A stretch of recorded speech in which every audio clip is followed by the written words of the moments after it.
So, obviously I've got lots of questions, I'm sure you guys have got some, but open up to the floor first. Who's be brave enough and un-British enough to ask the first question? Okay, there's some at the back as well for the second one. Hello, it's Richard from MC Saatchi. Second. Sorry, thank you. Richard from MC Saatchi. I've just found out I've got to go in 5 minutes and brief 16 people on a project. I just wondered what the panel thought what the optimum number of people to brief is. 16's good. I don't think there is an optimum number. I think it depends on what the problem is, what you're trying to do, and who the people are you're working with. I think, you know, casting is increasingly important skill, and I think it's not just about kind of going, have I got the 4 people that are always in a briefing? So I think, you know, being able to know who you've got, what they can do, how they work together, and then casting appropriately, I think is an increasingly important part of briefing. We always try to make sure it's odd numbers, because then you can't have a consensus or a stalemate. 3, 5, 7, 39. Yeah, I mean, I was asked a similar question in terms of, you know, does collaboration, can you create clarity, or is it, you know, because presumably when you've got a lot of people collaborating with different perspectives and agendas, doesn't it create a bit of noise and confusion rather than the clarity, or do you find that it works well? I think that comes down to creating a culture in your agency where you haven't got wildly divergent perspectives on the right way to go. You know, you need people who bring different experiences and craft skills, but they need to share some kind of common purpose and set of beliefs about the world. Otherwise, you just spend your whole time arguing about is advertising dead or not, rather than getting on and actually doing something.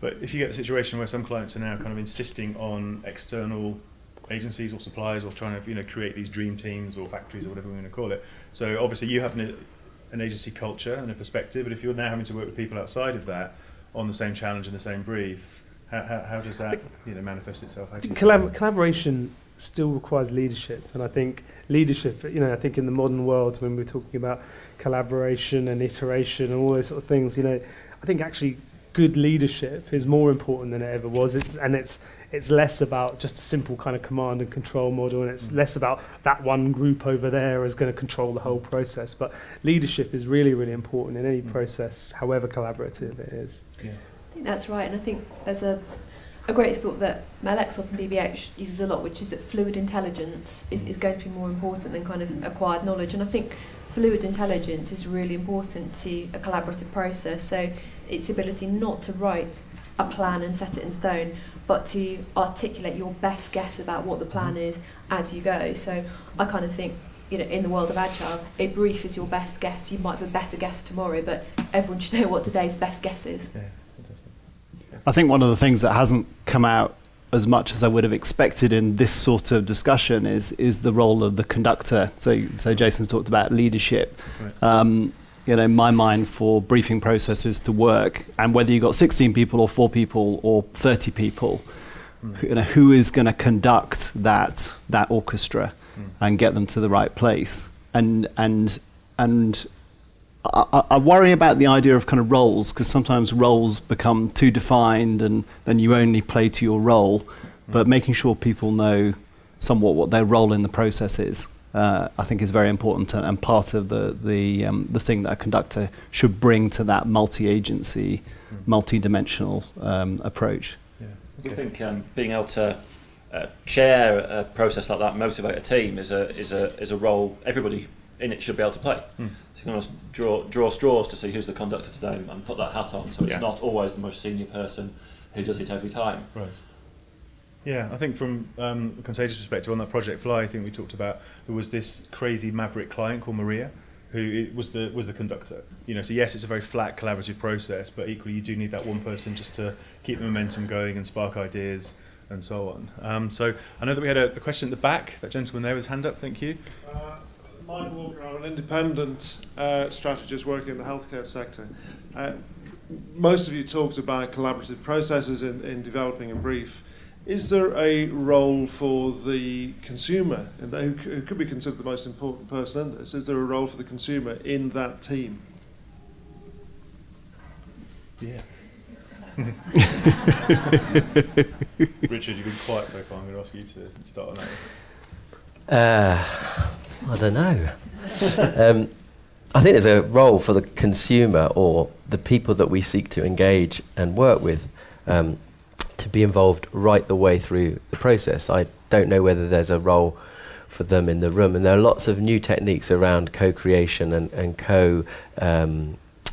sessions in which consumers co-create solutions, and there are lots of methodologies around that. I mean, the worry I have, I think, is that Argentinian example is all very nice and good, but I think most people in this room would be slightly bowled over by the idea that you might have 3 weeks to sit around and come up with an idea in the real politic of agency and client world. Often this isn't about the ideal process or solution. It's about getting to really good solutions really fast. I think if consumers can help that, but at the moment we don't have an approach to working with consumers in the room. It's much more about constantly referencing and checking with them. I agree. I mean, we're just trying to make the act of talking to people, consumers, whatever you want to call them, less special and less of an event. So it's not something that's expensive and you go to in a special room in Watford, a couple of nights during the process. It's something you do every day, grabbing people off the street from roundabout, calling in family and friends who look a lot like the pen portrait you might have set up, and chat to them regularly and get their input in that way. Whether they spend the 3 weeks in a garage in Argentina or not, it's a little bit of a different question, I think. I think also, I mean, Richard was using the word revelation, I think, in try to understand people's lives. And I think, part of what we do is about trying to, reveal things that aren't obvious to people in everyday life, find simple answers to complex problems, delight people, find practical solutions to things that they do. And so actually, I think, sometimes that's our responsibility. Our responsibility is to create ideas that add to people's lives. And I think as a person in the real world, I don't want to be answering all my questions. I enjoy the fact there are people out there looking to delight and solve my problems for me, and I think that's our responsibility. Yeah. But have any of you been involved in a project that's changed because of consumer input and feedback and direction? Yeah, all the time. Yeah. We just created an app for Telefonica called To Me, and the feature set we thought we were going to build on the very first time we spoke to some consumers, it was clear was irrelevant to them. And one thing out of the 20 features, they said, just make it about that. Yeah. So the whole project changes from that point.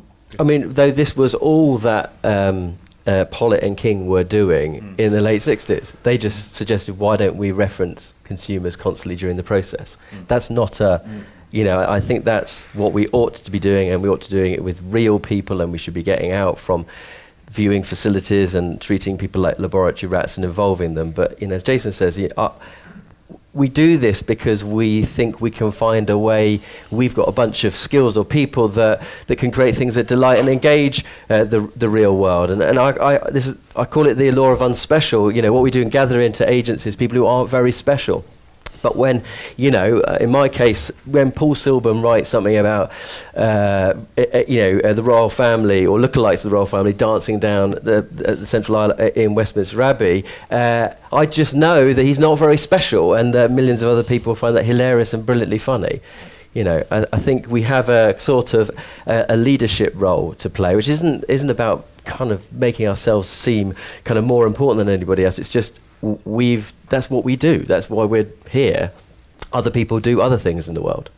I think there is a distinction to be made between ideas and the engineering of those ideas, the creation and production and implementation of those ideas. And I think there is an enormous amount you can learn by observing in minute detail how people use things. And I think when we're building things that have functional utility, and I think there is an enormous amount you can learn by seeing that and optimizing that in the real world. Sometimes what you're trying to do is to create ideas, then all of our agencies do that, which people can't imagine, and so therefore asking people's point of view about whether they like that idea before they've seen it, it's kind of pointless. Right.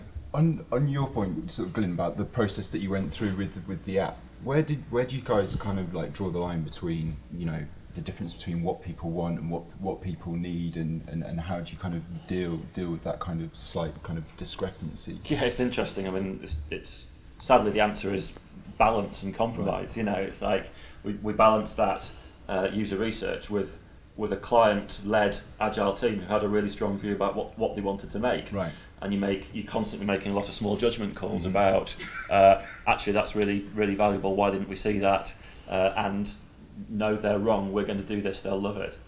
And it's as messy as that is the intuition you spoke about. Right. I think that's really interesting. I was just lucky enough to spend some time at the Facebook campus in Palo Alto, and they were talking about, they're an innovation company that are clearly incredibly user-centric. So how do you balance those two things? And they said something really, really simple, which is, we don't ask people what they want or what they think, because actually when you ask people what they think, the answer is often dominated by the majority point of view, which is often not the true thing. What we do is we observe what people do in the real world, and looking at what people do, not what they say they want, is actually a really good way to navigate. I think prototyping is absolutely key, whether that's sketches of ad ideas or user interface ideas of whatever kind of fidelity.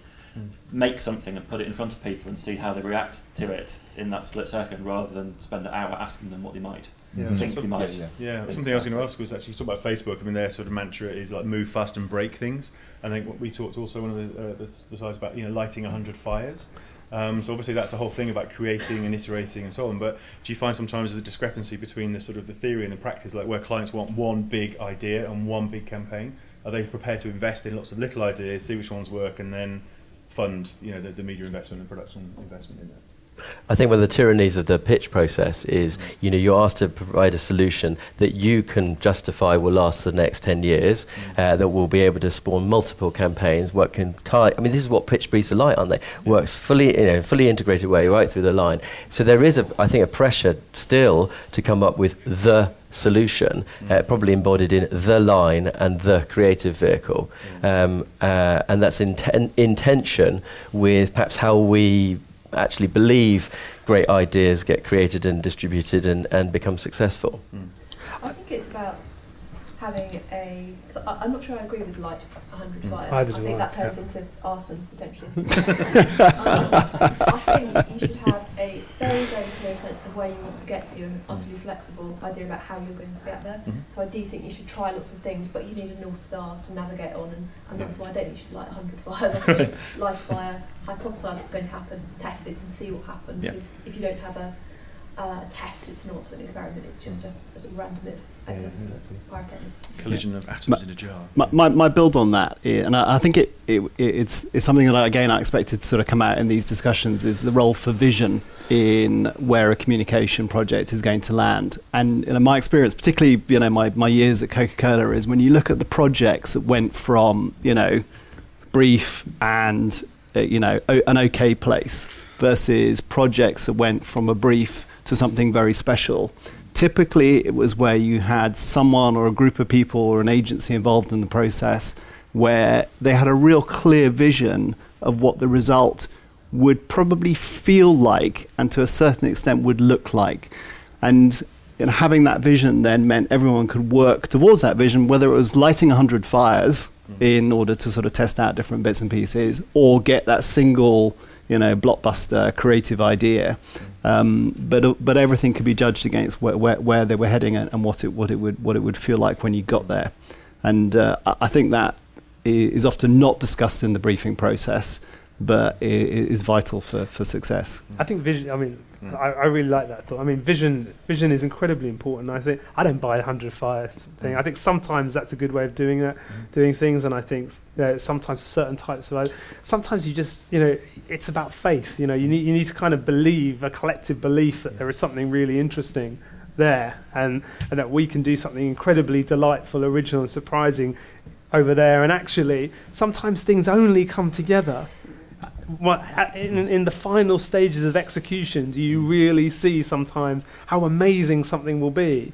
And I think particularly when advertising particularly creates objects that are like that. When we were doing The Guardian, right up until the very putting the sound on, people were still going, it's very complicated, it's too much in an ad, will people get it? But it's only right at the very end that you kind of go, okay, that's going to work. And I think sometimes ideas are like that. Absolutely. Okay, another question? Yes, a lady at the back. Thank you. We'll go to you next. Hello, it's Cressida from M&C Saatchi. I've got a question really about who is on the hook. Is there not a danger in these self-organised, multidisciplinary, multi-agency teams that no one actually takes full responsibility for driving the process forward and for delivering the commercial objectives? So who's on the hook? Okay, who wants to take that one first? Well, I think I think it's self-serving, but I think there is always an agency that assumes or is given lead agency status. Clients that don't do that are clinically insane because they're just making, in a multi-agency world, they're making a huge amount of work for themselves to orchestrate that themselves, and there needs to be one agency partner that takes responsibility for those commercial objectives and leading, and they are on the hook. That's my view.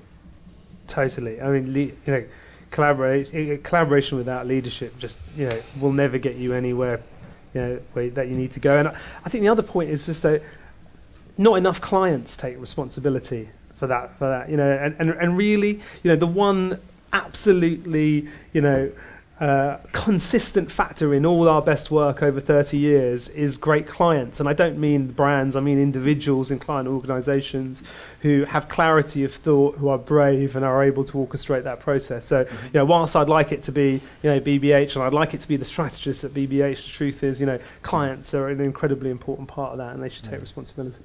Okay. Excellent. So next question is a lady down there on the right-hand side.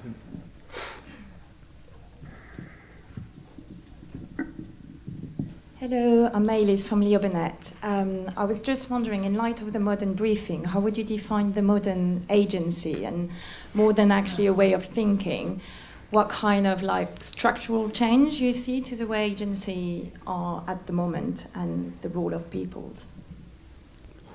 Oh, that's a big topic. Right. We could do a whole session. Do Pecha Kucha, 60 seconds each.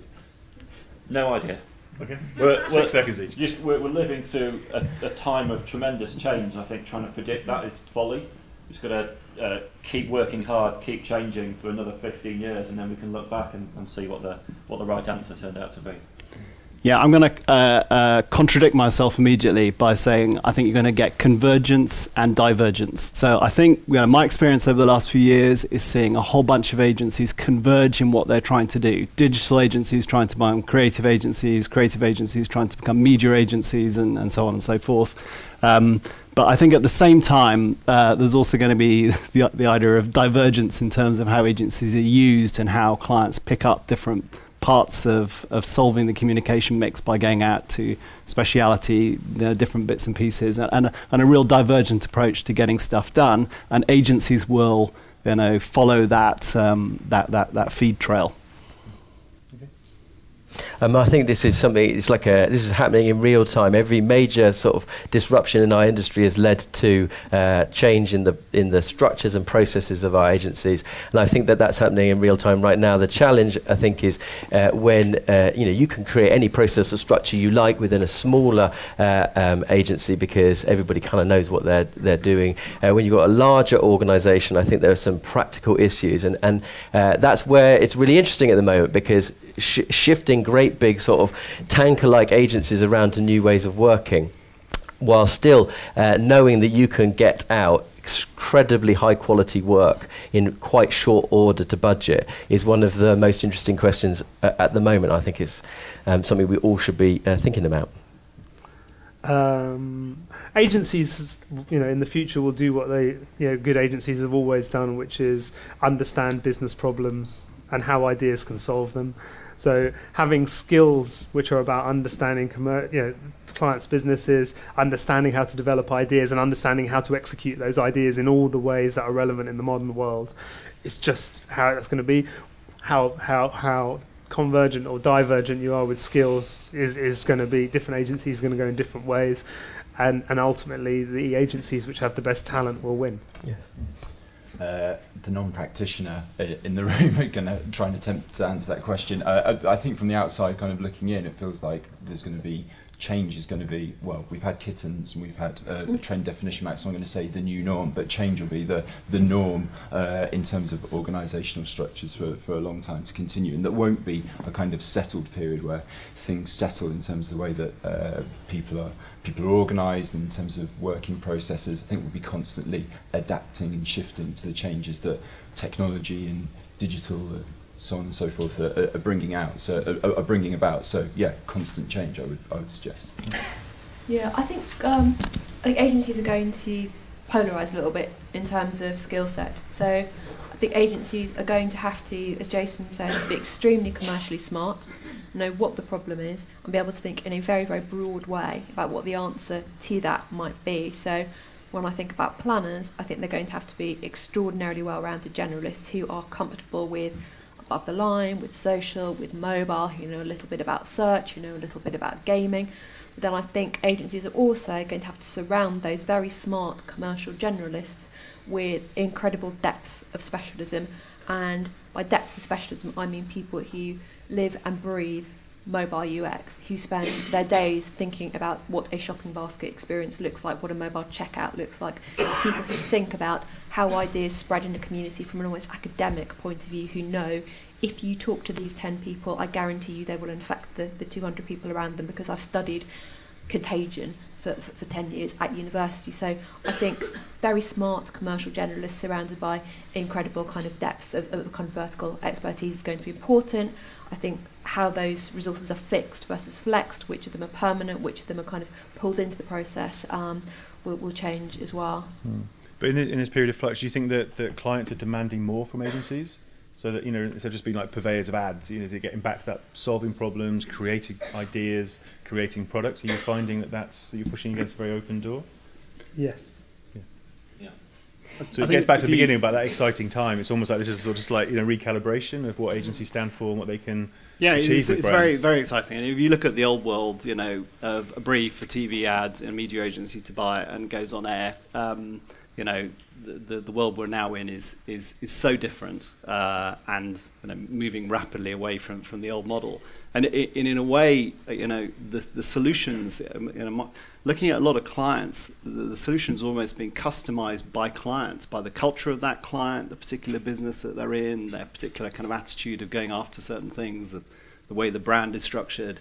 And I kind of almost see that those solutions will be as multiple as the sort of clients and brands that are out there, and agencies will have to adapt themselves across their client rosters to work in very different ways. At MEC, we work in very different ways for a whole spectrum of clients, and that is the norm. So yes, you need planners who can go from doing one job one day to almost an entirely different job on a different client the next day. And that is the future. So we need more schizophrenics in the business. And some. Yeah. Do you guys think that, I suppose going back to what happened a couple of weeks ago with WPP and AKQA, and then there's been conversations about Omnicom and LBI, is that indicative of what clients are demanding? Is there other significant sort of organisational differences in those agencies that point towards what people are looking for? I think one of the changes you can look at is sort of the rise of the content agency, and everyone's been kind of going, well, where does content come from and how does it get produced? So I know Coke worked a lot with LBI. That was one of the drivers of that sort of thing. I think the jury. I thought it was going in a certain direction a couple of years ago. I think it's now the sort of agencies are evolving so fast to client needs. I think sort of slightly the jury's out. I might be speaking off piste here, but businesses in the real world, which we call clients, basically have got more things to worry about than they've ever had to worry about, and that means they absolutely need groups of people who are able to help them answer those questions. As far as they're concerned, if they could get all of those things in one place at a degree of skill and capability that means that they are going to be better than their competitors, that's amazing, because that saves them loads of time. But at the end of the day, client organisations are extremely good at talking to many different people. I think why WPP buy AKQA is because they need to strengthen their digital offering. In a way, every agency purchase, whether by a current agency or a holding company, is a fundamental admission of defeat. that they can't answer that question. They don't have the talent. They haven't brought up fantastic, skilled, wonderful, creative young people and put them in positions of authority. And but then again, that is the eternal dynamo of our industry, isn't it? All the clever, talented people go off, set up their own agencies, and get bought back by the sad fuck network agencies. But I think it's a mission of defeat in Omnicom's case. Yeah, okay. So that's a quote of the day, sad fuck. So maybe you could share this bottle of champagne with them. So we've got time for one more question. So we know down the front here. Hi, I'm Lucy from DW. Other than be curious about everything, what one piece of advice would you each give planners wishing to be sat where you are soon? Join the IPA strategy group. they make you do this. He's telling the truth. Who was going to dive into that one? Go on, Dan. I'll give the obvious one away. Read Contagious. Okay, don't read Contagious because everybody is reading Contagious. Read some other weird shit. The only thing that's acted for me as a kind of touchstone right through the career is be opinionated, because that's the lifeblood of everything that we talk about. And clients they want advice, but they also want an opinion about what they should do. Mine's very similar, which is actually something that John Hegarty always talks about, which is, be interesting, because interesting things happen to interesting people. And I think, opinions are absolutely part of that. Just make sure they're your own, and do interesting things. Building on Richard's again, I can't remember who coined the phrase of strong opinions lightly held. But, kind of have a really strong opinion, back it to the hilt until somebody has a better idea over here, then immediately move to that one and start backing it. That's a Steve Henry thing, I think. Where you'd start pitches going, here's a whole load of opinions that are very lightly held. I think for me, The Untouchables is one of my favourite ever movies, and there's a great quote in that about follow the money, and that's how you get Capone. And I think, that's not about chasing salary, but follow the money in a client organisation. Ask how they are making money and how you can affect the way in which they make money. Not just who are they selling to, but do they make money if they sell in store or online? Do they make more money about people who buy in advance or people who buy on the spur of the moment? Really, really think about how are these people making money and how can I change that in some way? My advice would be ignore the old fuddy-duddy granddads on stage. The world is changing very quickly. Create the future. Write it. You are the people. Exactly. Okay. So, is there anyone here that's got a burning question they're going to walk away with saying they didn't answer this? So we do the final question. So. There seems to be a presumption all the way through this that clients sit at the front end of the process, and yet the answer is definitely make more stuff, prototype more stuff. Why aren't agencies making more stuff with their own money and finding a client for it later on? I think that's about two things for a lot of agency. One is, resource and skill set, and the other is budget. So to make your own stuff, put it out there and see what happens. So in the digital space, you do require a fair amount of development resource to be at your disposal. That doesn't often happen unless your agency is actually driven by developers, which isn't always the case. And the other thing is it does require an investment in either money or man-hours to put your own products out there, test and see what happens. But it's certainly something we should all be doing more of. It just means we're going to need to sort of change some of the skill sets that we have in-house versus the skill sets that we outsource. I'm going to say that I think it's been really, really interesting conversation over the last decade, and some agencies have made real inroads into this, and other agencies have just stood by and gone, that's really interesting. But I'm not sure that's what our role is, and I think, what really good stuff have agencies made that has revolutionised markets, and yet the entrepreneurial landscape is full of people who used to work in ad agencies. That's people like David Heyer. I don't see agencies doing anything as good, any of the agencies doing anything as good as Hyatt Denim or, you know, how easy did before. And I think Adland people make great entrepreneurs, but I'm not sure that they make great entrepreneurial stuff within agencies. I'd like to see it. So can I just add, I mean, you know, we have at BBH, we've had a division called ZAG, which we've been running for some time, which is using our strategic and creative skills to invent and take to market brands. And to be honest with you, it's fucking hard, you know. And what you realise is, it's, you know, our clients do things that, you know, when we're sitting up here talking about iteration and making things, you know, they do some tough stuff about how you actually manufacture, how you distribute, you know, ideas, and about how you manage an R&D process, and it's difficult, you know. I think, you know, it's very easy to talk about it. You know, it's harder to make it commercially viable. But I think that sounds like that's benefited you guys doing that. Yeah, it has, and there's some things that have been are successful, and we own, you know, we have an equity position in brands that we've created, and there's some that have failed, you know, but it's hard, you know, it's hard, and there's no guarantee of success. Yeah, I think there was a documentary that Ray Imamoto from AKQA made, which was quite interesting, where he talked to a lot of people in Silicon Valley, because there's a whole thing about, you know, we should be more Silicon Valley, less Madison Avenue, I think was the approach. And there's one guy who was like a massive investor in, like, early investor in things like Twitter and Facebook and so on, and he was saying that his perception was that the problem with the advertising industry and advertising agencies, he was saying you're driven by cash. You know, that's the thing that feeds you, that's the thing that you rely on, that's the thing you depend upon. We rely on equity. Cash is not important to us.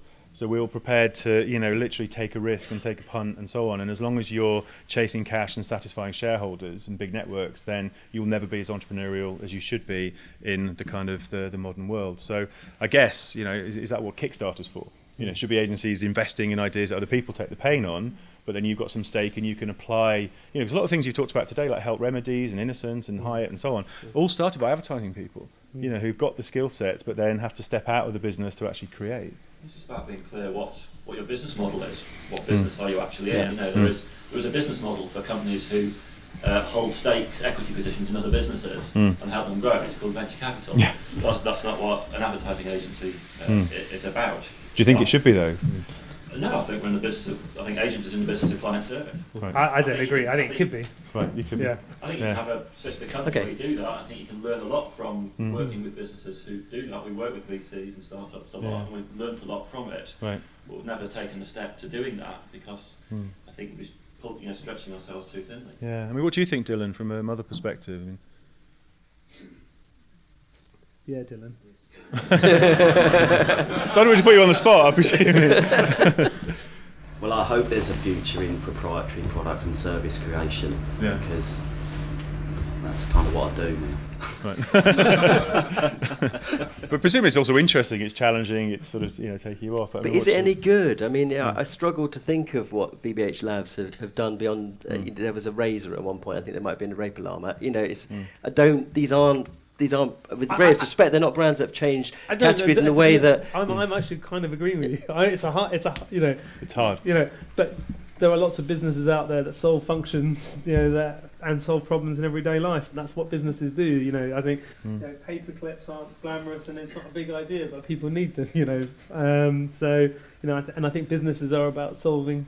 Well, you have to commit to your paperclip business 100%. Yeah. You've got to totally focus on it to make it successful. And you know, what attracts people to work in agencies is that the opportunity to work across lots of different stuff. Yes, it's the butterfly. To be flighty. That's just a fundamentally different thing than I'm going to do a startup that just does paperclips for the next 3 years. Right. And I pour everything into it. Maybe not paperclips. Well, it's staples. Yeah. But I think that's a good point to end on, is from any perspective. That's one of the subjects potentially we could look at in the next series, that whole thing of the startup culture and mentality and where planners and briefs fit within that. So I think on that note, because we are sort of slightly behind time, but for a good reason, I just want to really, again, thank you all for your input, your insight and intelligence. I'm sure everyone would like to join me in a round of applause.